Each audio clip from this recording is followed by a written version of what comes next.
Alright, this video is to help with the ACT number 3rd assignment, question number 4. And we've got a rectangle with perimeter of 30 centimeters. And just if you forget what that means like if you built a fence all the way around the outside of the rectangle, it'd be 30 centimeters all the way around. So if you cut it apart, laid it flat, all these lines would equal 30 centimeters. Right? And then the other thing they tell you is that it is twice as long as it is wide. So basically, if you had one side that is x, the other one is twice that, or 2x.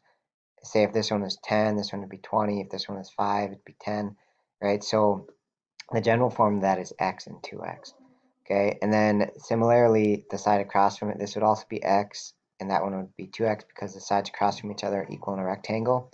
So that gives us sort of a setup, right? If we were to add all those sides together, we'd have x plus 2x plus x plus another 2x, and all of that would have to equal our length of 30 centimeters. So all total, if you add all those up, that's 6x equals 30, and then divide by 6 and you get x equals 5. And then I want to reread this question. So what is the area?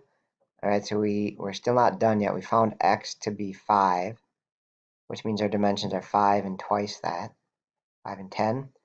So then the area would be, just multiply those two together and you get 50 square centimeters. So our area looks like it is 50. All right, thanks for watching.